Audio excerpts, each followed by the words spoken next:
Bom dia, boa tarde, boa noite, boa madrugada, cabritada. Até eu aqui novamente com mais um vídeo do Cabrito Montes. Uma atualização de um vídeo que a gente já tinha, que era o vídeo dos porquês das cartas de Modern serem banidas.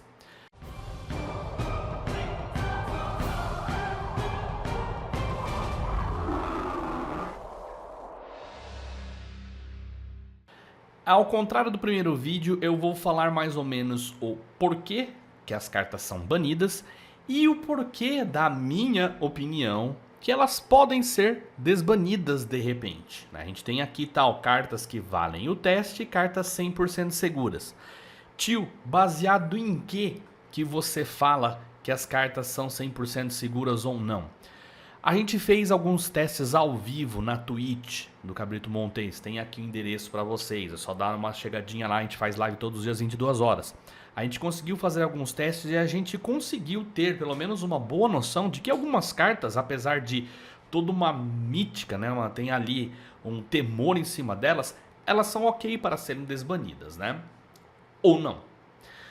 Então vamos dar uma olhada desde o comecinho aqui. Tá por ordem alfabética, tá? Então vamos lá. Birthing Pod. O Birthing Pod, ele foi banido por um motivo bastante simples. A equipe de criação da Wizards se sentiu oprimida, porque toda vez que eles iam fazer uma criatura nova, eles tinham que pensar, tá, mas e o Birthing Pod do Modern, como é que fica? Então, é mais fácil eles banirem uma carta que é certo problema, do que ficar toda vez... Ai meu Deus, a gente tem que deixar a carta não muito forte por causa de pod. Ah meu Deus, tem que deixar a carta não muito forte por causa de pod. Tudo bem que a Wizards não leva tanto em consideração os formatos eternos quando ela vai fazer as cartas delas, mas ela leva. Então é mais fácil tirar o Birthing Pod da jogada e deixar ele na geladeira, no Modern, né? Que é um formato aí que ela pode banir cartas sem maiores problemas e deixar aí tudo mais ou menos equilibrado, né? O Birthing Pod, na época que ele rodou, ele era um dos decks mais tiers que existiam. Ele tinha mais ou menos 3 variações, né? Tinha o Kick Pod, tinha o Birthing Pod Abzan, né? Que era o mais tradicional. Às vezes ia um pouquinho para até, de repente até 5 cores ele ia, né? E era um deck que se aproveitava muito, né, de sacrifícios e do efeitos ETB, que a gente fala, né, efeitos quando entra em campo de batalha. Então, o pod estando no formato, ele fazia com que todo deck que tinha Birthing Pod necessariamente se transformava numa caixa de ferramentas. Ele tinha sideboarding dentro do próprio deck, né? Isso não é muito legal. O deck era muito bacana de se jogar, mas isso não era muito legal. O pessoal não curtia muito a ideia, não. Então, Birthing Pod, na minha opinião, é uma carta que não pode voltar, justamente porque eu concordo com a justificativa da Wizards aí. A próxima carta, Blazing Show.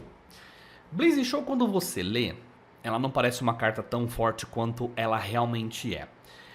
Qual que é o efeito dela? Você vai pagar X e 2 vermelhas, a criatura vai ganhar X 0 até o fim do turno. Qual que é o problema? O problema é justamente a parte que faz ela poder ser jogada de graça, assim como todos os shows, né? É um ciclo, tem um show de cada cor. Você pode exilar uma carta vermelha com um custo convertido igual a X da sua mão, ao invés de pagar o custo. Então qual que era o grande combo do deck? Turno 1, Glistener Elf, que ele tem Infect. Né? Turno 2, Shoal com Progenitus. Progenitus é vermelho, tem a mana vermelha aqui, custa 10, ou seja, turno 2, Morte.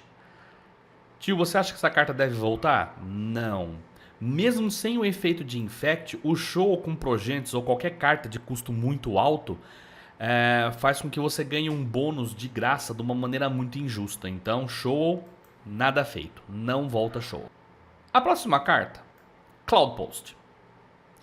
Cloud Post, ele entra virado e dá uma mana incolor para cada Locus que tiver no campo de batalha, né? Ele é uma land do tipo Locus. Vamos pensar que só existam esse tipo de Locus no jogo. Você juntar 4 Locus quer dizer que você vai... Cada land, cada Locus, cada Cloud Post vai dar 4 manas. Você já odeia Tron? Então você tem que pensar que Tron só gera 7 manas.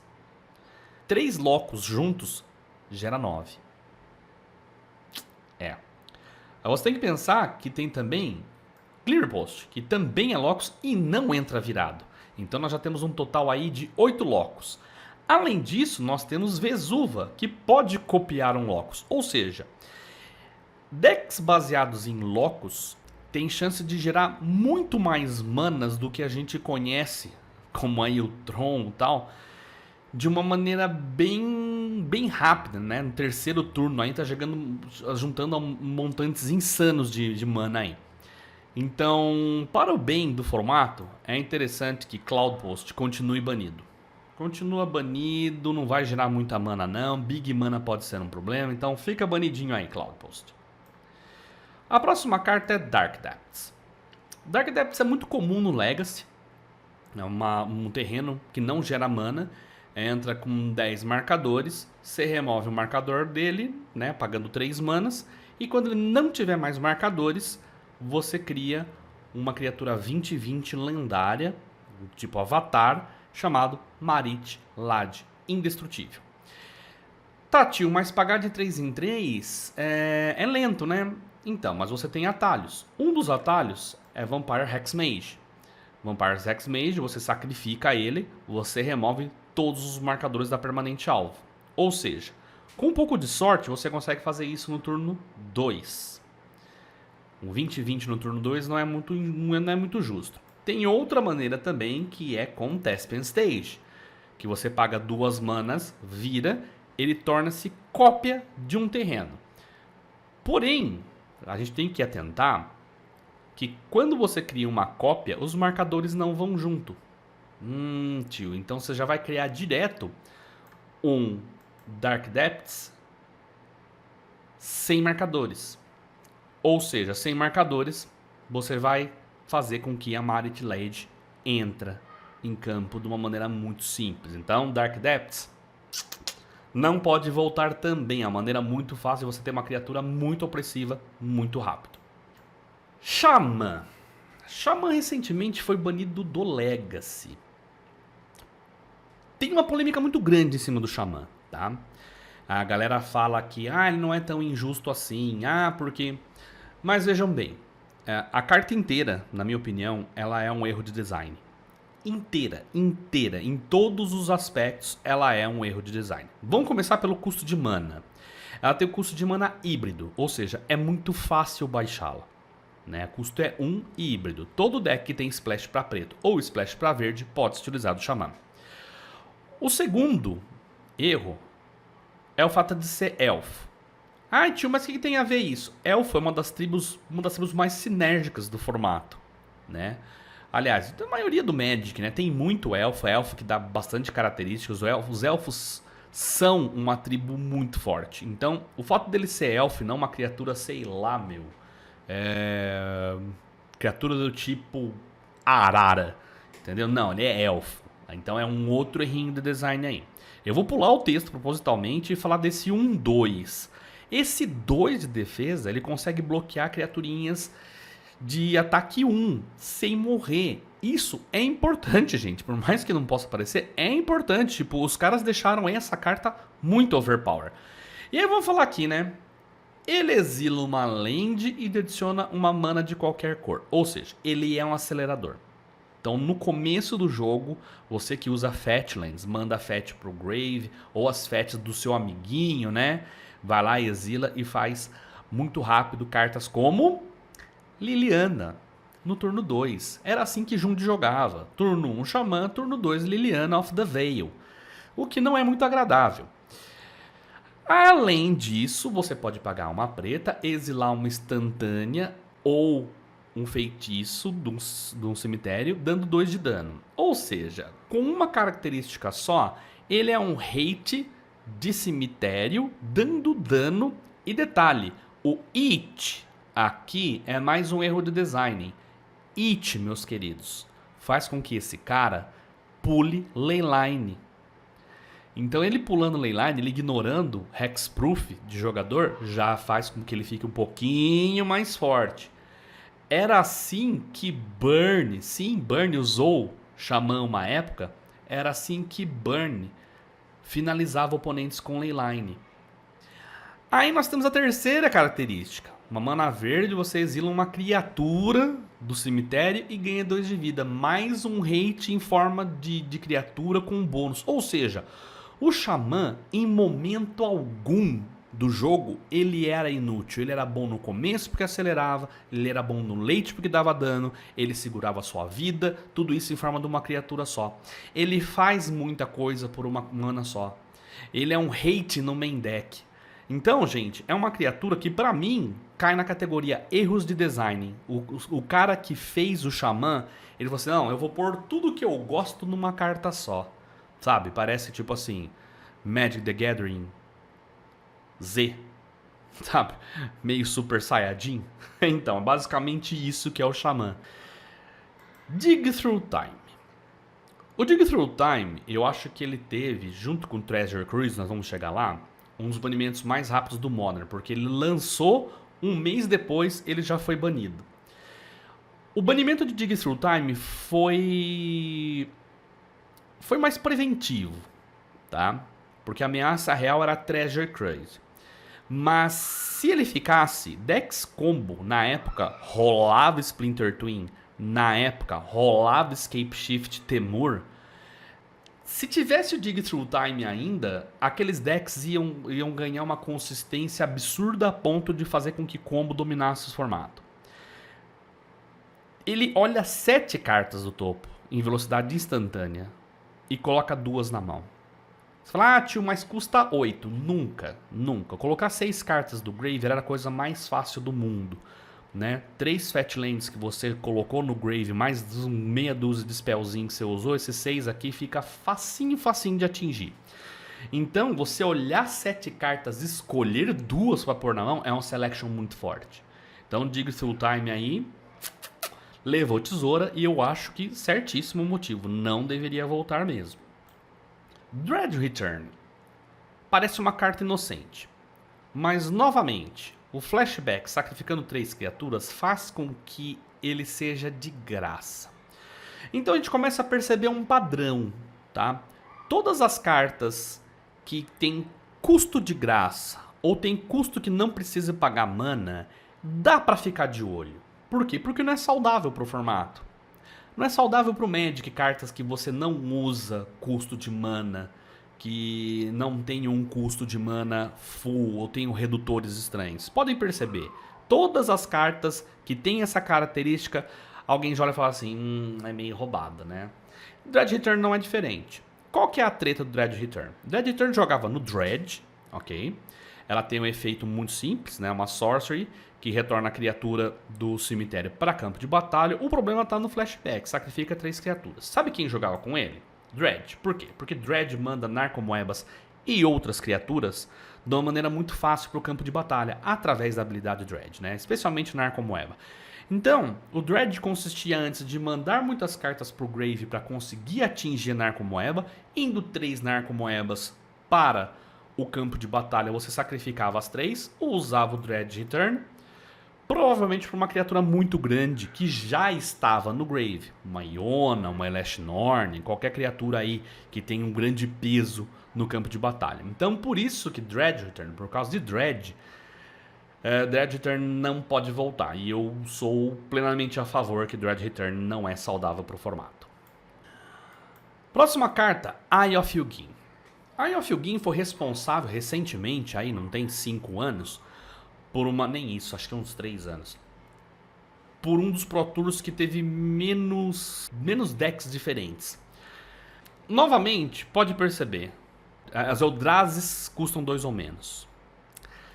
Eldrazi custando 2 ou menos fazia com que aberrações como o Mimic Eldrazi entrassem em 2, 3 no primeiro turno de graça.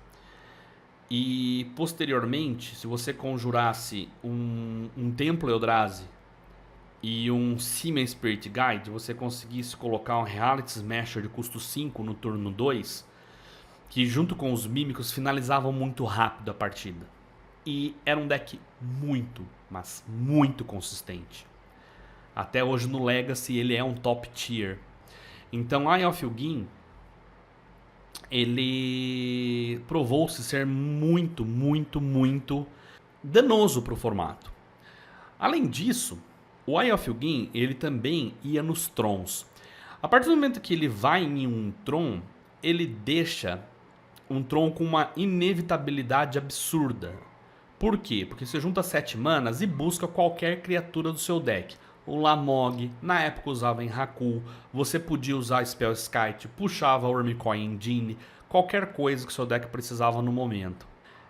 E era um tutor permanente, todo turno você podia, tendo as manas, baixar novamente. Ou seja, Eye of Ugin, muito forte para o formato Modern, não rola também. Próxima carta, Gitaxian Probe. Às vezes as pessoas não enxergam o quanto essa carta é errada. Normalmente, quando eu falo de Gitaxian Probe, eu comparo com Thoughtseize. Como assim, tio? Vamos falar um pouquinho de Card Advantage, né? Vantagem de cartas. A Card Advantage caracteriza por você ou por você comprar cartas, mais cartas do que o seu oponente, ou você fazer maneiras com que o seu oponente gaste mais cartas do que você. Então, Gitaxian Probe e Thoughtseize, nesse sentido, elas são cartas de Card Advantage. Ambas são Sorcery, ok? Certo, ambas são Sorcery. Ambas olham a mão do oponente e têm informação, né? Thoughtseize e Gitaxian Probe. A Gitaxian Probe dá um draw, Card Advantage. O Thoughtseize, ela retira uma carta do oponente, ou seja, Card Advantage. Nesse momento você pode argumentar assim, mas Thoughtseize, eu tiro a carta que eu quiser do oponente. Certo. Só que você tem que pensar que Thoughtseize, lá no late game, ela é muito ruim. Porque às vezes o oponente não tem cartas na mão, ou simplesmente você não tem 2 de vida para pagar. Você não tem o 2 de vida para pagar. Ou simplesmente porque é uma carta que sobrou. O Gitaxian Probe, por sua vez, o draw no late game ou no early é muito bom. É muito bom. Mas a diferença monstra é aqui, ó. Novamente a gente cai. Spells que não têm o custo de mana pago de maneira tradicional sempre são, de certa forma, problema. A mana Phyrexiana, para mim, foi um dos maiores erros de Magic. Gitaxian Probe você pode colocar em qualquer deck. Então, se você for pegar por essas características, são duas cartas bem parecidas, só que a Gitaxian Probe você tem a opção de não perder vida. Thoughtseize não. Thoughtseize você perde. Ponto. Ela é ruim no late. Gitaxian Probe nunca vai ficar ruim. E pode ser usado em qualquer deck. Você não precisa ter azul para usar. Thoughtseize, você precisa de preto. Qual que é o maior erro de design dela? É uma carta poderosa dessa forma vir na raridade comum. Essa carta nunca poderia ser comum. Começa por aí. Nunca. Ai, tio, você é pauperfóbico. Você odeia pauper. Não, gente, convenhamos. É uma carta muito forte. Ok? Tanto que ela é restrita em vintage. Pra vocês terem uma noção, ela é restrita em vintage. Então, Gitaxian Probe não poderia ter sido nem inventada. Nem inventada. É uma carta que é muito erro de design. Opinião do tio, fica banida pra sempre. Quando a gente pensa em Glimpse of Nature, naturalmente a gente pensa em elfos. Ponto final. É verde. Quando você conjura uma criatura, compra uma carta. Aí você faz isso em um deck que virtualmente só tem criaturas. E pode gerar manas com criaturas sem precisar ter problema com enjoo de invocação. Então você vai gerando, você praticamente baixa o seu deck inteiro. Vai gerando mana, vantagem e tal. De uma forma que isso acaba sendo assim um card advantage absurdo. Glimpse of Nature fica na geladeira, não pode voltar não. O Golgari Gravetroll tem uma história interessante. Ele começou banido no Modern, ele foi desbanido e aí perceberam que ele não podia voltar mais. Falaram assim, não, o Dredge 6 somado as 5 manas, o que ele pode virar depois, é muito forte. É uma criatura muito forte. Tem criatura com Dread 5 no Modern, ok? Tem criatura. Tio S1 faz muita diferença? Pode fazer. Pode fazer. O Dread, ele é um cara que tá no limite ali das criaturas que fazem agora, ainda mais com o advento de Creeping Chill agora, né? Tá no limite do que é justo e do que é injusto. Eu acho que Dread só não é mais problemático porque ele depende muito de cemitério. Então fica um pouquinho mais balanceado aí, né? Praticamente todos os decks de Modern têm o advento de hate, né? De cemitério. Então, mas Golgari Grave Troll já se provou ser muito forte no Modern. Por isso que ele está banido. Hypergênesis. Hypergênesis era justa até o advento de Alara. Quando surgiu a coleção de Alara, o bloco todo no caso, com a habilidade de Cascade, tá aqui, Cascade, foi que o problema começou. Qual que é o lance de Hypergênesis? É uma carta que ela não tem custo. Ela só pode ser conjurada, em teoria, pela habilidade de suspender. Você exilava ela, 3 turnos depois ela voltava. Suspender 3 turnos, eu vou conseguir colocar ela aí, mesmo com o acelerador, lá pelo turno 5. O que é justo, ok? O problema foi o Cascata. Quando o Cascata chegou, o pessoal teve um problema. Hypergênesis não tem custo. Mas em termos de Cascata, qual que é o custo de mana convertido dela? Tá, se ela não tem custo, o custo de mana convertido tem que ser 0. Se o custo de mana convertido é 0, eu posso conjurar por Cascata, ok? Ok. Turno 2, turno 1 mana, né? Turno 1 mana Burst, turno 2 mana Violent Outburst. Hypergênesis. Turno 2, Enraku em campo, Progênitos em campo. Você fazia um deck aí com um monte de trolha, um monte de coisa grande, Hypergênesis, e fazia o negócio ficar meio chato, né? Novamente, pessoal, novamente, conjurar coisas sem pagar o seu custo é problemático. É problemático. Modern é muito pautado nisso porque realmente é. Realmente é. Então, Hypergênesis, volta. Não pode voltar. O problema de Mental Misstep é muito simples. Mana Phyrexiana, pode ir em qualquer deck. Anula mágica de custo 1. Todo mundo usa a mágica de custo 1. Se ela fosse liberada, ia ser 4 Mental Misstep e 56 cartas em todos os decks. Até porque você iria usar Mental Misstep para anular o Mental Misstep do amiguinho. E isso não ia ser nada saudável, ok? Novamente, né? Vamos pagar mana? Não, não vamos pagar mana. É ruim? Lógico que é. Lógico que é. Carta errada no design, gente. Mana Phyrexiana, novamente. Mana Phyrexiana, um dos maiores erros de design que existem no Magic. Mana Phyrexiana e Cascata, pra mim, 2 habilidades que não deveriam existir. Ponder, cara. O problema é o seguinte, ela parece ser uma carta muito ok, né? Paga uma mana, olha 3, coloca em qualquer ordem, depois você pode embaralhar e compra uma carta. O problema é a quantidade de selection que você faz. Você olha 3, organiza, você pode reembaralhar se nenhuma delas for legal e depois você compra uma carta. O Ponder, se você deixar ele no Modern, considerando que não tem tantas maneiras de você conseguir interagir com combos, exceto por descartes, se você deixar o Ponder valendo, você faz com que os combos, especialmente Storm, talvez Ad Nauseam, fiquem muito fortes, muito proeminentes no formato, o que não é saudável. Só que Ponder pra mim tá na linha do válido, sabe? Tipo assim, ele tá na linha do que a gente pode testar, tá na linha. Eu vou dar uma pulada aqui para dar um spoiler de cartas que eu poderia valer o teste. Preordem, por sua vez, que também é banida, dá um Scry 2, é um Selection de 2, e depois compra uma carta. Preordem, pra mim, é uma carta que é ok pro Modern. O Preordem, pra mim, é uma carta que poderia ver o formato Modern, assim, valeria a pena o teste. tá? Não é carta que, não, é certeza safe e tal. Não, testa. Se for ruim, bane de novo.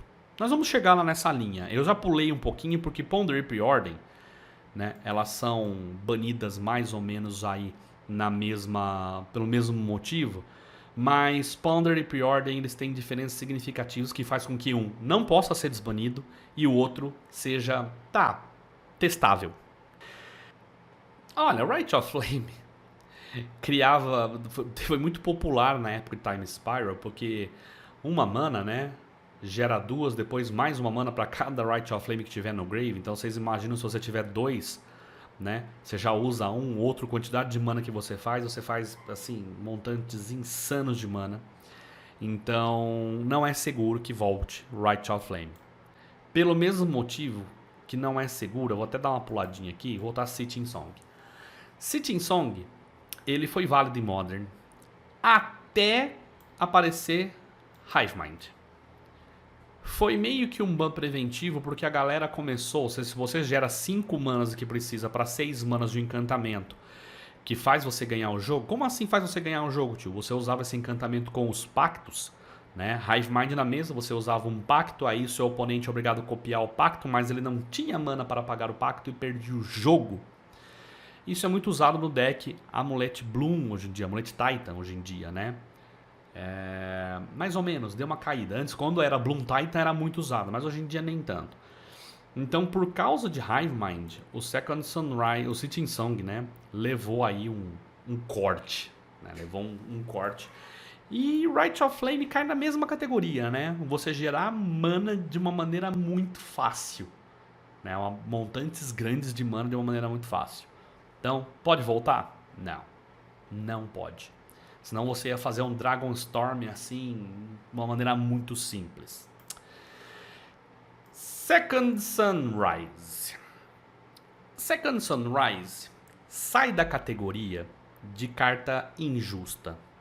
Ela entra na categoria carta que enche o saco. Nossa, tio, como assim?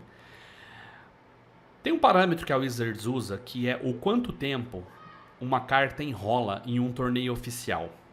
Quanto tempo um jogador consegue simplesmente, dentro das regras, fazer com que um jogo dure mais do que o necessário para de repente forçar um empate, alguma coisa do tipo.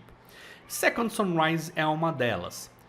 Eu vou deixar um card ali em cima da final do Pro Tour Return to Ravnica para vocês entenderem. Second Sunrise é uma carta que ela é errada em vários aspectos, no sentido de enrolar jogo, porque todo jogador volta todo artefato, criatura, encantamento e terreno que foi para o cemitério nesse turno. Então, você fazia com artefatos que compram cartas, você conseguia ficar nessa, vai e volta, vai e volta. Lotus Bloom, que gera mana de uma maneira muito fácil, também. Né? Vai, Lotus Bloom volta 3 mana e olha só que providencial, 3 mana. Então você comprava muitas vezes, você conseguia fazer o ciclo de Second Sunrise muitas vezes sem necessariamente ganhar o jogo, que era esse o maior problema. Então logo depois desse Pro Tour a galera falou assim, puta que tédio, né, cara? Vamos banir essa porra então, Second Sunrise. Tio, mas não é mais ou menos o que o KCI faz hoje? É. Então, se vocês me perguntarem que carta hoje poderia ser banida, eu colocaria o KCI no balaio de gato. Colocaria. Por quê? Porque pelo mesmo motivo, Second Sunrise é banida. Vamos falar de Sensei Divining Top. Coincidentemente, está logo abaixo de Second Sunrise e está banida pelo mesmíssimo motivo. Foi banida em Legacy por causa desse motivo também. Por quê? Lá no late game, você tinha 6 manas, você pagava uma, olhava o topo, né? Colocava em qualquer ordem, depois você comprava, colocava o top lá em cima. Aí você tinha outro top, fazia de novo, ficava nessa putaria, vai, volta, vai, 2 top. Então muitas vezes tinha pessoa que fazia o deck de uma maneira para ganhar o primeiro round e depois dava aquela estacada no top, né? Ficava lá, vou dar um top aqui, vou dar um top aqui, vou dar um top aqui, vou dar um top. E isso gastava tempo. O que não é uma tática muito limpa, tá? Então, top, ele foi um pouco de erro de design também, porque quando foi desenvolvida, a carta é bonitinha, legal, ela serve para você organizar topo, sabe, é meio que um brainstorm todo turno e tal, é bonitinha, é. Mas quando o cara fez isso, ele não pensou que os players usariam de uma maneira assim nefasta, né? Então, top, precisa voltar? Nunca. Largue ele lá. Skull Clamp. Skull Clamp tá na categoria de cartas que o cara fez e ele não pensou na merda que ele fez. Skull Clamp, gente, ela, se você perguntar para vários desenvolvedores, ele provavelmente vai colocar Skull Clamp como uma das cartas com design mais roubado de Magic. Custa 1, equipar 1, ou seja, é muito fácil de equipar. A criatura ganha mais 1, menos 1. Esse menos, gente, é parte da merda. Só que a coisa tá aqui, ó. Quando a criatura equipada morre, você compra 2 cartas. Sabe Goblin? Descartável? Vai lá, usa feiticinho, gera 3 fichas de Goblin. Aí você com 3 mana equipa, compra 2 cartas. Equipa, compra 2 cartas. Equipa, compra 2 cartas. Que mágica você conhece que por... Vamos lá, você tem 3 Goblins. Você pôs num turno 3 Goblins. No outro turno, paga... Equipa 1, equipa 2, equipa 3. Que mágica que você conhece que por 3 manas você compra 6 cartas? É isso que Skull Clamp é pro Magic. 3 manas, comprar 6 cartas. E variantes, tá? Não é necessariamente, eu dei em cima do exemplo. Ou seja, Skull Clamp, gente... Pelo amor de Deus, quem inventou Skull Clamp, cara... Esse cara, tipo, ele tem um pezinho lá no inferno, saca? Não pode voltar nunca, pra formato algum. É muito errado. Summerbloom. Bem, quem acompanha o Cabrito Montes faz um tempo sabe que eu joguei uma temporada aí de Amulet Titan, né? Que era Bloom Titan antes. E o Summerbloom era responsável por fazer o combo rodar no turno 2 com um pouco de sorte no turno 1, né? Que ele se aproveitava muito da sinergia de Amuleto de Vigor com Simic Growth Chamber. É um pouco difícil entender para quem nunca viu, né, o que acontece, mas Simic Growth Chamber, pelo fato de ser um trigger junto com um trigger de Amulet Vigor, ou seja, ela entra virada, aí vale o trigger do amuleto, vai desvirar, você coloca o trigger do amuleto antes, né? Aí você gera mana e depois que vai entrar o trigger, dá Simic Growth Chamber, fazendo ela voltar. Com as 2 manas que você gerou, você dava a Summerbloom. E aí, 3 lands entrando a mais, você repetia esse processo de colocar, desvirar, gerar mana, voltar pra mão. Colocar, desvirar, gerar mana, voltar pra mão. 3 vezes. E colocava coisas de custo 6. Olha só que interessante, né? O que você colocava de custo 6 ali, né, mano? Hive Mind. Colocava Hive Mind e dava um pacto de uma cor que o seu oponente não tinha. Isso no turno 2. Às vezes no turno 1. Então, caras, para evitar esse tipo de coisa que estava começando a acontecer com uma certa frequência, a Wizards baniu. Então, Summerbloom pode voltar? Não. Pelo bem de Magic, não pode voltar. Próxima carta, Treasury Craze. Lembra que eu falei de Dig Through Time já atrás? Se você olhava até 7 e pegava 2? Essa daqui era basicamente uma sorcery comum, meu Deus. Custava 8 manas e você comprava 3 cartas. Só sabe esse 7? Era muito fácil de coibir, né? Tem um monte de carta que manda coisa pro grave, né? Então, normalmente era 1 mana, compre 3 cartas. Sabe qual é a carta que é igualzinho a essa? Sabe qual carta que é igualzinho a essa? Ancestral Recall. E sabe o que ela é? Da reserva de list. Restrita em Vintage. Então, galera, Treasure Cruise é muito errada. Na raridade, no custo. A habilidade Delve, novamente, a habilidade que faz com que você não pague o custo inteiro, redutor. Isso não faz bem, gente, é merda. Pra vocês terem a noção do que foi Treasure Cruise, até Burn estava fazendo Splash para azul para incluir Treasure Cruise. Não pode ser bom, né? Quando um Burn faz Splash para azul é porque o bagulho fedeu mesmo, né? Então, não rola, não rola. Essa carta aqui pra mim foi um tremendo erro de design, de verdade. E o Mesawa GT. Se você acha um Planeswalker bom de 2 manas muito forte, se você tiver ele em forma de artefato e que você não tem o problema de dar menos e perder e o seu oponente não pode bater, então você tem que achar GT forte. Criatura equipada dava dano. Começa por aí, dano, né, de combate. Não precisava ser no ataque, não precisava ser no jogador. Você defender com GT já dava merda.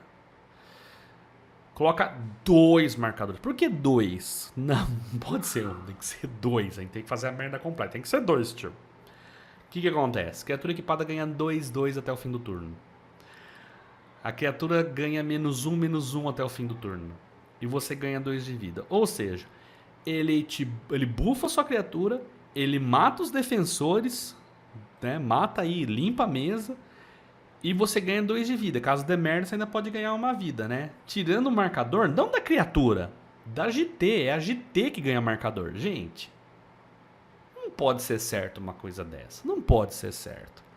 Vai, eu sei que às vezes você que joga Legacy fala, nem é tão forte assim. Não, gente, a carta é nojenta de forte. Ela foi muito errada. Ela é muito errada, muito errada. Então tá aqui as cartas que, pra mim, nunca poderiam voltar pro formato Modern. Porém, eu tenho mais 2 categorias que são cartas que poderiam voltar em teste, ou dependendo de alguma condição. Vamos lá. A primeira carta que eu acho é Chrome Mox. Vamos discorrer sobre Chrome Mox. Ela obriga você a exilar uma carta, ou seja, ela faz um 2/1 negativo para você, ok? Você vai lá, você vai ter que baixar ela e exilar uma carta. A gente tem uma carta muito parecida com isso em Modern, que é a Gemstone Cavern. Ela faz basicamente a mesma coisa. A única diferença é que ela precisa estar na sua mão, na mão de abertura.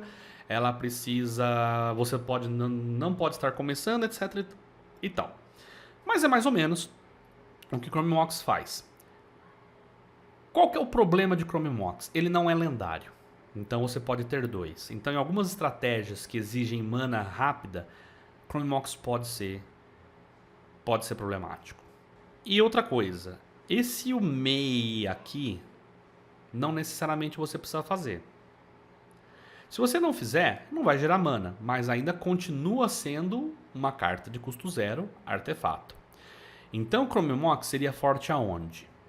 Em Storm, porque você pode aí acelerar, colocar um Baral no turno 1, né? E ganhar o jogo aí.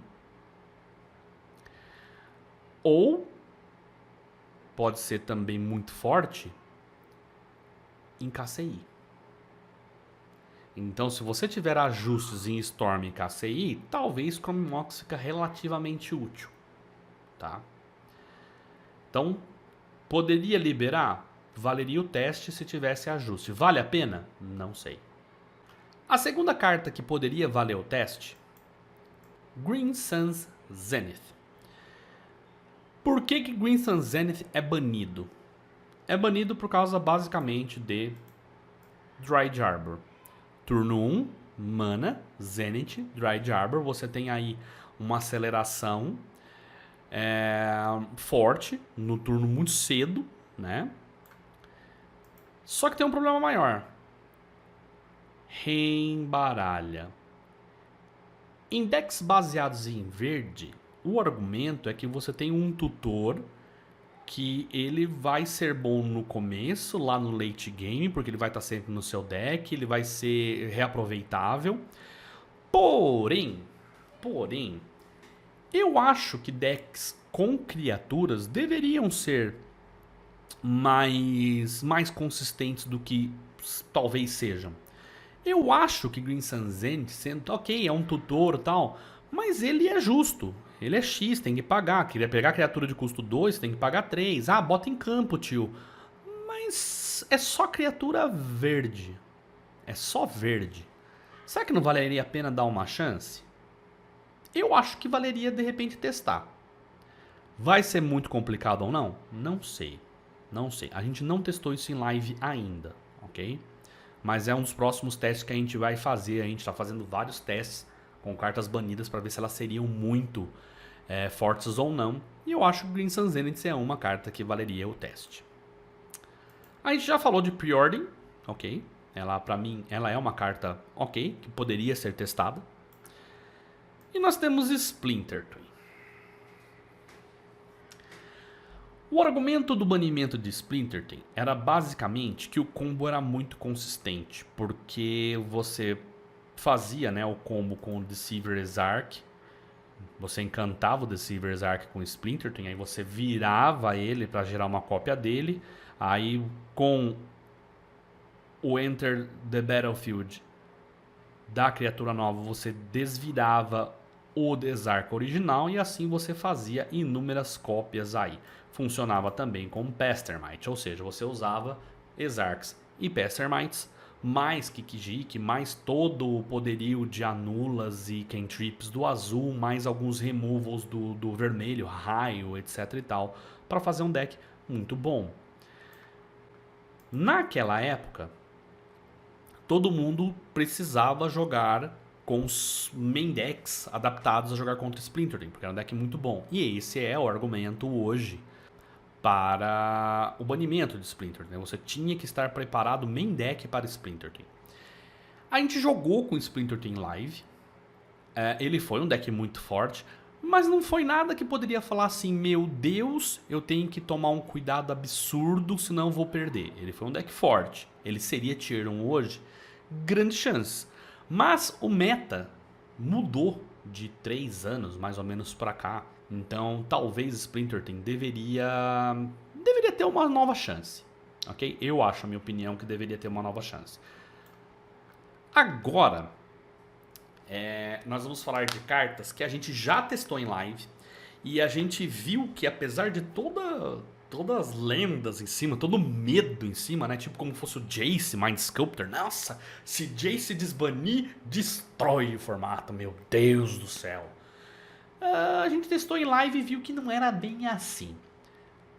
Pode ser uma opinião polêmica. Eu gostaria muito que você colocasse sua opinião aqui, você discorresse, sem ser...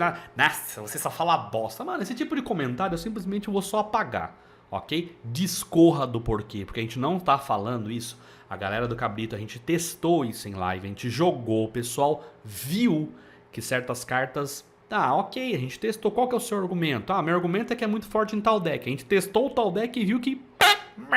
Saca? Então vamos lá. Primeira carta que eu... Agora, cara, não digo 100% seguro como tá aqui, né? Mas cartas que eu acho que se desbanir daria variabilidade pro formato de uma maneira bem saudável. Primeiro, as Lands Artefato. Tio, você é maluco? Não. As Lands Artefato, elas foram banidas por causa da habilidade Affinity. Affinity for Artifact, o Frogmite aqui e do Mini Enforcer, que eram as principais criaturas usadas. Você colocar uma criatura 2/2 por 0 no turno 1, eu não consigo ver isso como, nossa, meu Deus, como isso é destruidor de Modern. Sabe por quê? Porque tem carta muito pior, né? Hollow One, a Fênix, que você consegue fazer em turno muito baixo. Frogmite é um artefato, todo mundo tem hate de artefato. Frogmite você precisa de outros artefatos. As Lands Artefatos sofrem um absurdo com Stone Silence. Qualquer destruição de artefato de custo 1, 2 pode destruir lane de artefato. E todos os decks hoje que poderiam ir lanes artefato já usam Darksteel Citadel. Ou seja, se Darksteel Citadel não faz tanta diferença para esse deck, não vai ser a Great Furnace, não vai ser a City of Synod que vai fazer. Nós já testamos isso em live. Nós colocamos no Affinity tradicional, não fez diferença. Nós fizemos a versão do Affinity, com afinidade mesmo, não fez diferença. Nós jogamos Harned Scales com lanes artefato, não fez diferença. Nós só não jogamos KCI com lanes artefato. Entretanto, a gente percebeu, olhando a lista do KCI, que se a gente colocasse lane de artefato, talvez a gente mais atrapalhasse a base de mana do deck do que ajudasse. Visto que KCI não usa Darksteel Citadel. Ou seja, lane de artefato não faz diferença para ele. Até atrapalha. Então, pode ser que surja algum deck diferente, onde as lanes artefatos façam muita diferença. Mas hoje, no Modern, nenhum deck se beneficiaria de maneira absurda das lanes de artefatos desbanidas. Isso a gente conseguiu... Olha, foram 4 horas ali de live, a gente mostrando, jogando com deck, jogamos contra deck tier e tal. E foi bem ok. Foi bem ok, a resposta foi essa, foi bem ok. A próxima carta, que eu acho que poderia ser desbanida, Punishing Fire. Porém, Punishing Fire tá quase aqui, ó, no teste. Punishing Fire, por que ela foi banida? Por causa de Grove of the Burn Willows. Né? Você dá uma mana vermelha e verde, ou verde, o oponente ganha 1 de vida.